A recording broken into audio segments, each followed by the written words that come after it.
quand on médite comme ça et on prend l'habitude de méditer de plus en plus, il y a toujours des étapes en fait de méditation. Je ne sais pas si vous avez remarqué avec le temps, depuis le temps que vous en faites. Et moi, dans mon expérience, en tout cas, vraiment des descentes de lumière, j'ai remarqué que avec le temps, en fait, puis que la lumière elle descend, du moins c'est l'expérience qu'on en a, parce que effectivement les plans supérieurs ont tendance à aller en fait et arriver du haut, bien que ça peut arriver par derrière et des fois que ça peut monter, on en avait discuté. Il y a quand même petit à petit une perméabilisation, un assouplissement en fait des corps qui se font, donc la lumière descend. Et en fait, naturellement, cette lumière qui descend a tendance, je ne sais pas si vous avez remarqué, à commencer à faire circuler l'énergie. Donc on a en fait effectivement on sent des courants qui montent, qui descendent et on sent en fait comme une sorte de circulation qui se fait. Simplement cette circulation qui se met en place a tendance en fait à déboucher en fait des bouchons. Enfin, déboucher des bouchons, c'est je sais plus comment on dit, un pléonasme, non? Ouais, c'est... Et doucement donc en continuant à déboucher, eh ben on a de temps en temps, pouf, d'un seul coup, des ouvertures qui sont plus grosses. Soit au niveau du troisième œil, soit au niveau du cœur, soit en haut, il y a des choses qui se passent. Et dans ces moments-là, on sent en fait des charges qui sont plus grosses. En fait, il y a une quantité en fait qui est gérée, on va dire par la couronne, le chakra du haut, qui est la Kundalini active en fait de notre corps. Et d'un seul coup, on a des charges qui descendent plus fortement. Et je ne sais pas si vous avez remarqué que de temps en temps, il y a des charges qui ont tendance à descendre en dessous du corps. Où vous sentez d'un seul coup comme une sorte de charge qui a tendance à d'un seul coup descendre en bas. Vous sentez qu'en bas, voilà. Et ce qui est intéressant, c'est que bien que les énergies en haut soient souvent relativement calmes et paisibles, quand ça descend à travers nous et ça va en bas, on sent comme une sorte d'agitation. Je ne sais pas si vous avez senti, en fait. La lumière descend et on sent presque comme un combat, en fait. Alors, c'est pas le mot, mais bon, ça fait penser, vous savez, dans l'expérience, c'est presque comme si, quand on est dans l'eau et il y a des poissons un petit peu en dessous, vous savez, et vous mettez un bâton et vous sentez que les poissons ou les anguilles qui bougent avec le bâton, ça fait un petit peu cet effet-là.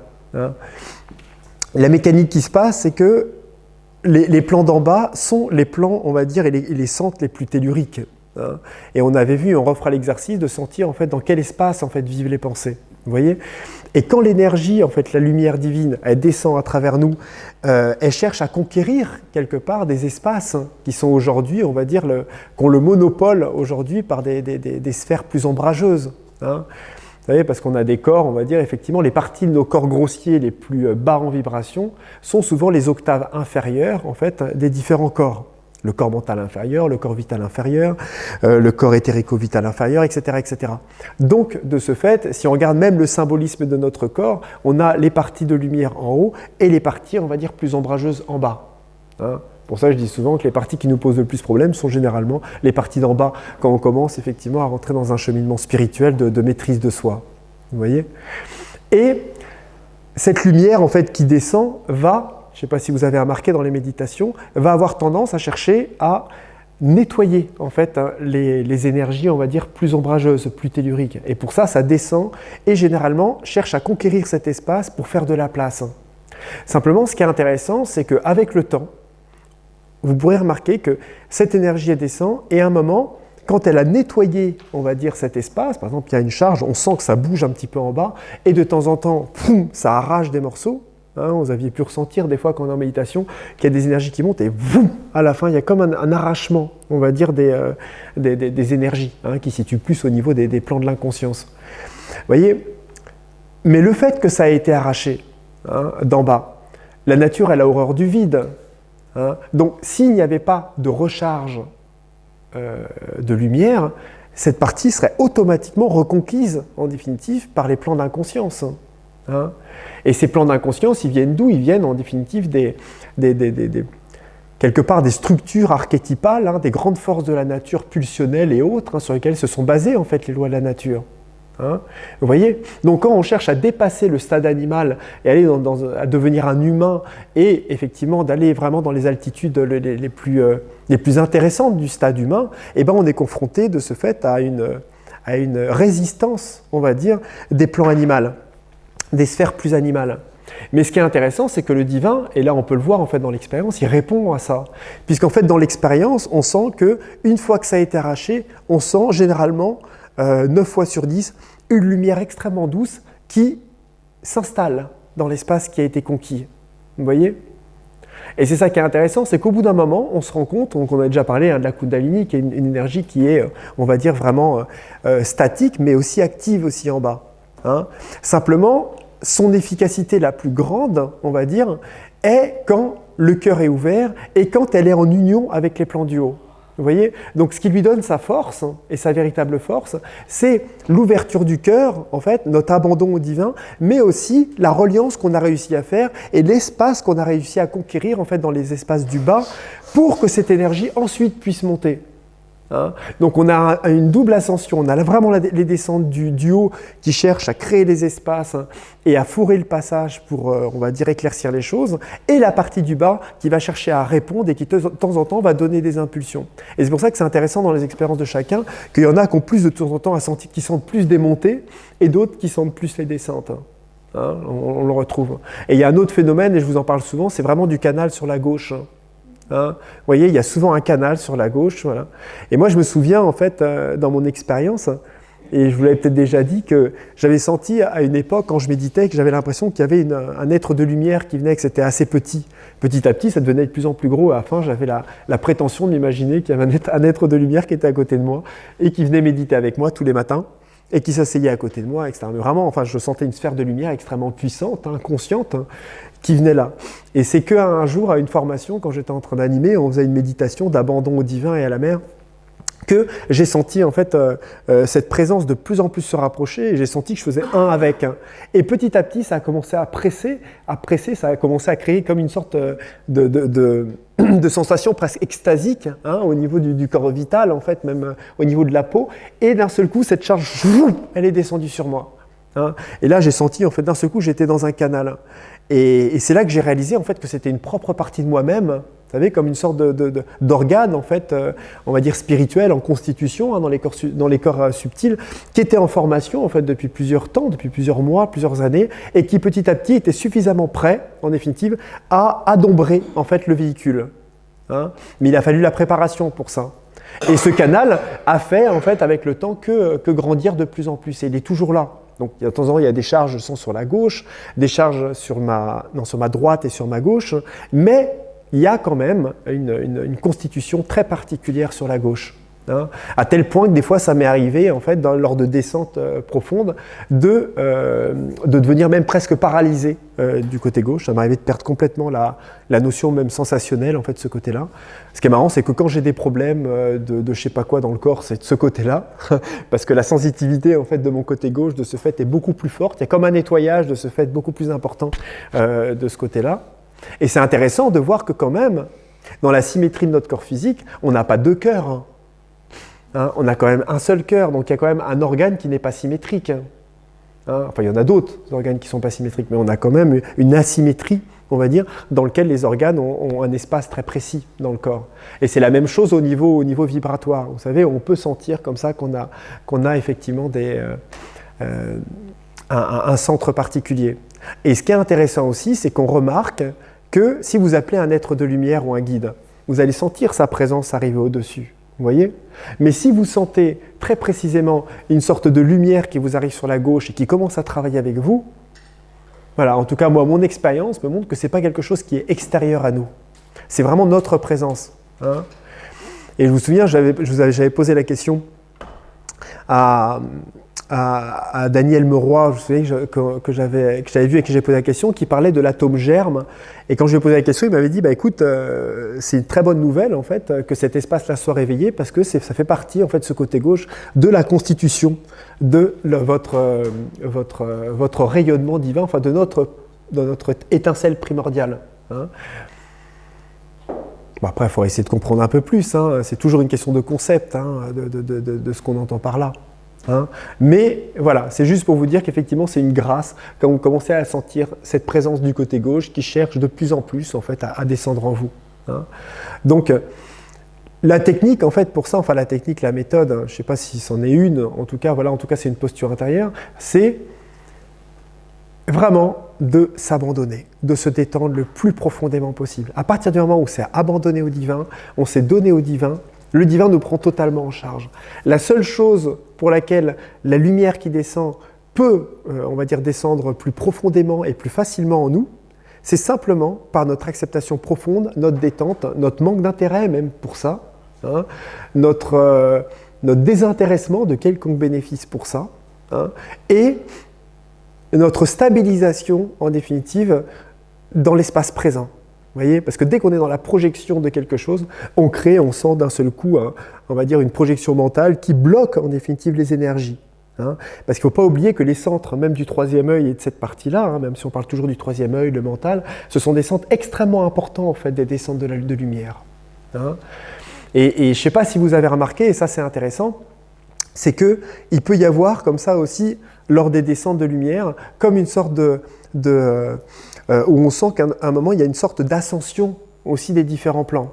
Hein, je ne sais pas si vous sentez des fois que quand vous appelez une présence de lumière ou d'un seul coup vous montez en vibration, vous avez effectivement, on peut sentir comme une descente, mais cette descente se traduit aussi par comme une sorte de montée de lumière. On sent comme ça autour, ça monte, ça monte, ça monte. Et si on se détend profondément, eh ben on sent que d'un seul coup, il y a comme d'un seul coup les yeux en fait qui partent en convergence et qui ont tendance à vouloir effectivement aller, on va dire, se loger en définitive presque au niveau de l'espace dans lequel ça se trouve, au niveau des centres du haut. Hein, et c'est pas pour rien qu'on retrouve dans certaines traditions tantriques, même du Kriya Yoga, en fait, les techniques de convergence oculaire, dans lesquelles on va dire détendre en fait cette partie-là, parce que nerveusement, en fait, ce qui permet, on va dire, de l'énergie, elle circule au niveau des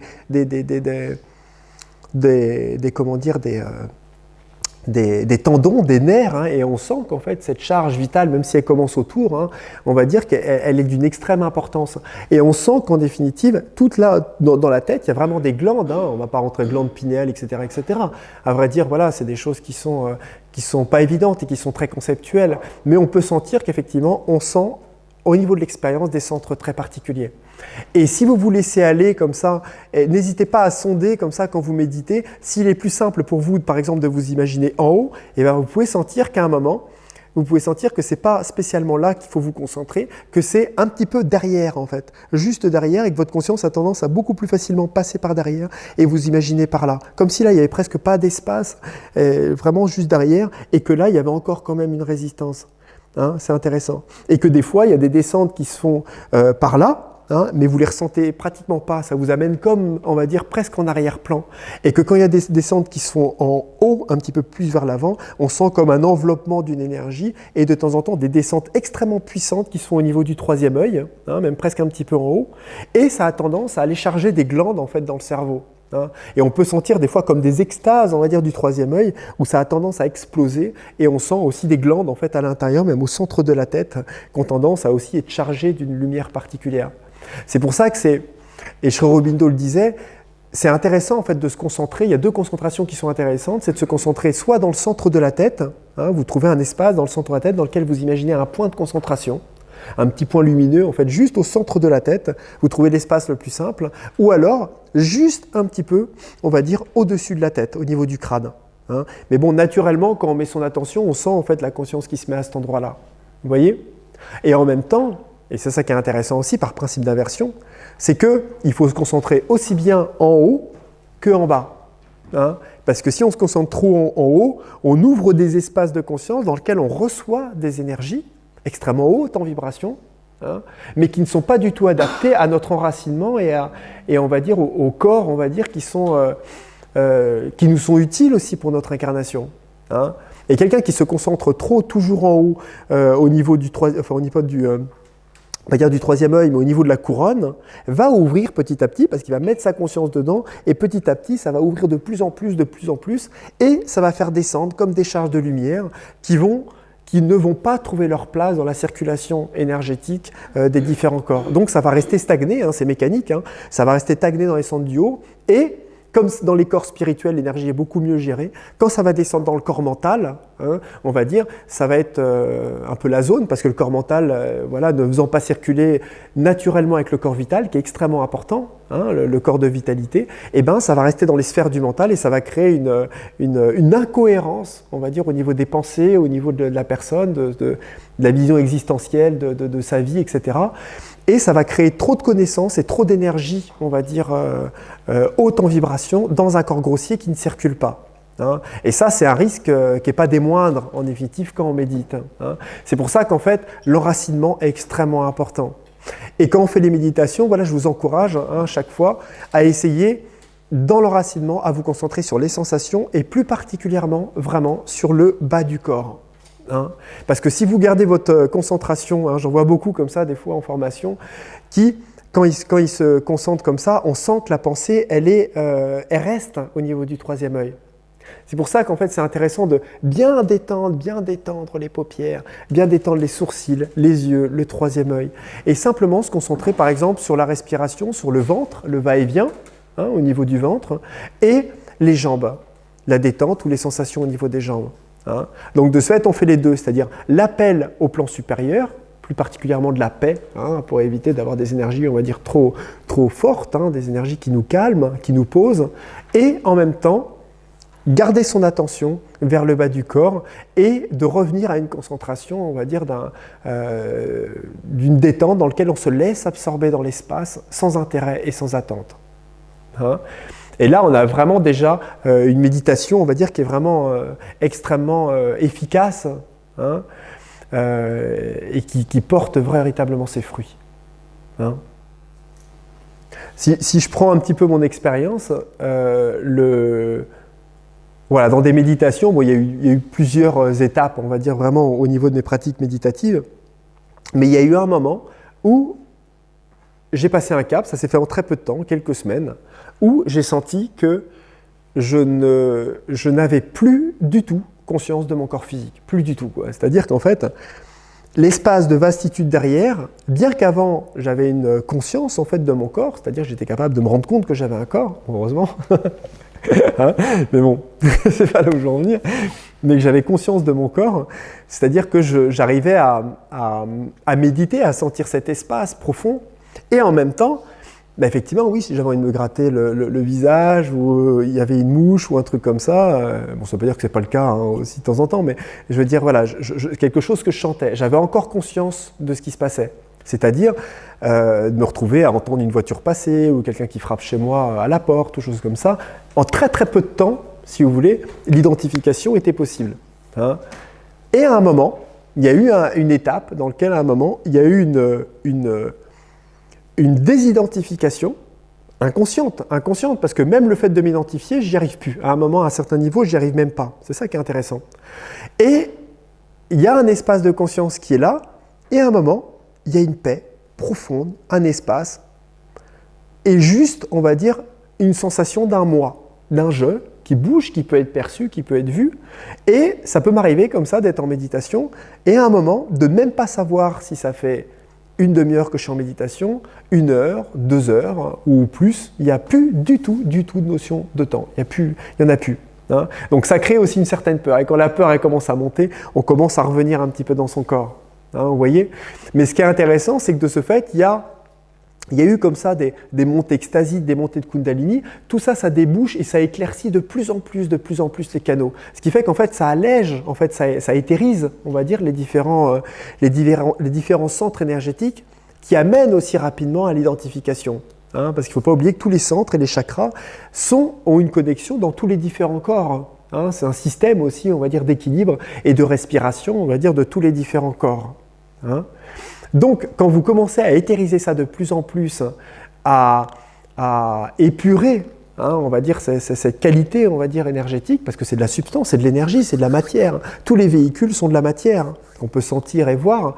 Et bien, à un moment, quand vous arrivez à faire la différence entre votre véhicule manifesté et l'espace non manifesté de la conscience, à force de faire ces allers-retours, à un moment, quand vous arrivez à vous stabiliser, on va dire, dans l'espace de conscience non manifesté, hein, l'être central, à un moment, la lumière qui descend et la circulation énergétique du véhicule se met à devenir de plus en plus forte, parce qu'il n'y a rien qui entrave en fait la circulation. Hein. Ça ne veut pas dire que c'est le but et l'objectif, mais tout simplement, il n'y a absolument rien qui entrave.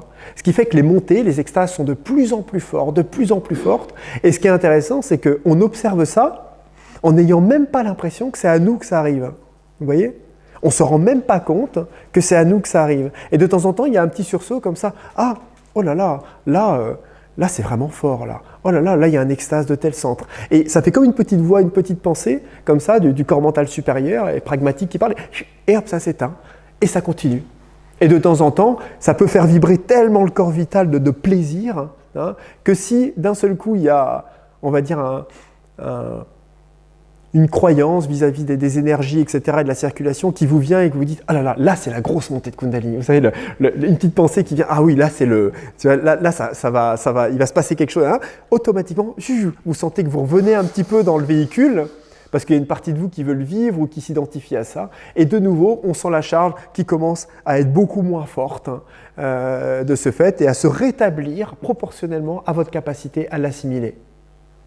Et que si d'un seul coup vous avez peur parce que ça devient beaucoup trop fort, parce qu'à un moment il y a vraiment il peut y avoir des montées et des descentes qui sont tellement puissantes, intolérables au niveau du plaisir et de l'extase que ça donne si on s'identifie, que si on a trop peur, automatiquement on sent les énergies qui d'un seul coup baissent en volume. Hein.